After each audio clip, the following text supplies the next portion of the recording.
Pemilihan Presiden 2024 telah lama usai.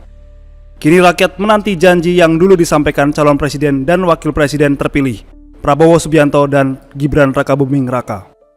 Salah satunya adalah janji sang wapres yang akan membuka 19 juta lapangan pekerjaan.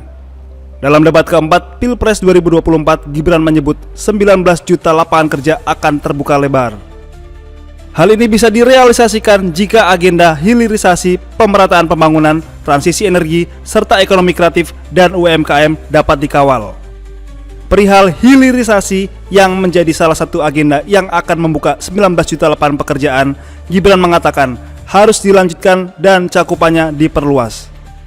Tidak hanya hilirisasi tambang, Gibran memastikan hilirisasi juga harus dijalankan di sektor pertanian, maritim, dan digital. Jika agenda hilirisasi, pemerataan pembangunan, transisi menuju energi hijau, ekonomi kreatif, UMKM bisa kita kawal, insya Allah akan terbuka 19 juta lapangan pekerjaan untuk generasi muda dan kaum perempuan. 5 juta diantaranya adalah green jobs. Green jobs ini adalah peluang kerja di bidang kelestarian lingkungan. Green jobs ini adalah tren peluang kerja masa kini dan masa depan. Badan Pusat Statistik telah merilis data jumlah pengangguran di Indonesia 2025. Angka pengangguran tercatat naik 1,11% secara tahunan pada Februari 2025. Bila dirinci, jumlah pengangguran di Indonesia saat ini sudah mencapai 7,28 juta orang hingga Februari 2025, atau bertambah 83.000 orang dibandingkan Februari 2024, atau naik 4,76% dari total jumlah angkatan kerja.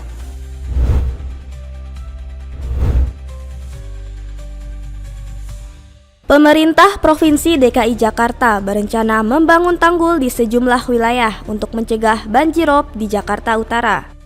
Hal ini disampaikan Wakil Gubernur DKI Jakarta, Rano Karno. Wagub Rano mengatakan pembangunan tanggul dilakukan untuk merespons prediksi BPBD akan terjadinya rop hingga pekan depan. Menurut Rano, dirinya tidak bisa memastikan kapan dan seberapa tinggi rop yang akan terjadi. Hanya saja menurut Rano, tanggul harus didirikan untuk mengantisipasi terjadinya rop. Badan Penanggulangan Bencana Daerah atau BPBD DKI Jakarta meminta masyarakat mewaspadai potensi banjir pesisir atau rop di wilayah pesisir pada 7 hingga 15 Juni 2025.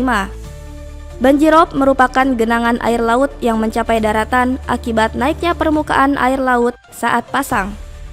Fenomena ini kerap terjadi di wilayah pesisir dan dapat menyebabkan kerusakan infrastruktur, mengganggu aktivitas ekonomi, serta menimbulkan risiko kesehatan bagi masyarakat terdampak.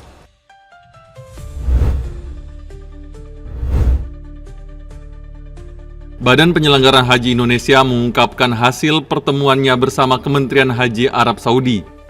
Dalam pertemuannya, pemerintah Arab Saudi menyoroti kualitas penyelenggaraan ibadah haji Indonesia, khususnya persoalan transparansi data kesehatan jamaah haji.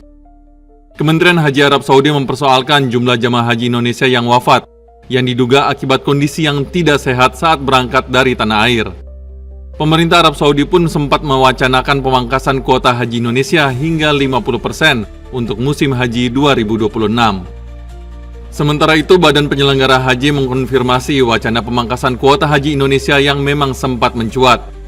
Pemangkasan kuota terjadi karena pihak Kementerian Haji dan Umroh Arab Saudi menilai pengelolaan haji Indonesia 2025 semeraut. Namun kondisi ini berubah setelah muncul sinyal perbaikan dari pemerintah Indonesia melalui pembentukan Badan Khusus Penyelenggara Haji setingkat kementerian oleh Presiden Prabowo. Menurut BPI, Kementerian Haji dan Umroh Arab Saudi yakin akan komitmen Presiden Prabowo Subianto untuk melakukan perbaikan signifikan dalam tata kelola haji.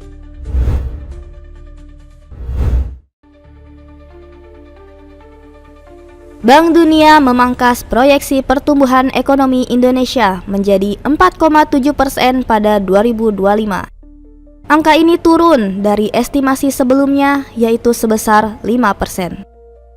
Angka ini menjadi salah satu revisi terendah dalam proyeksi pertumbuhan negara-negara berkembang kawasan Asia Timur dan Pasifik. Dalam laporan Global Economic Prospects edisi Juni 2025, Bank Dunia mencatat perlambatan terjadi di tengah memburuknya kondisi ekonomi global. Hal ini ditandai oleh peningkatan hambatan perdagangan, ketidakpastian kebijakan, serta turunnya arus investasi.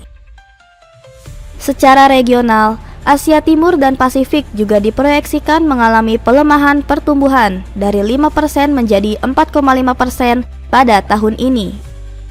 Sementara itu, untuk kelompok negara berkembang dan pasar berkembang diproyeksi akan mengalami pelambatan pertumbuhan ekonomi menjadi 3,8% pada 2025. Penurunan terjadi di tengah tekanan global, seperti meningkatnya tensi perdagangan, gejolak geopolitik, dan ketidakpastian kebijakan ekonomi di negara-negara besar.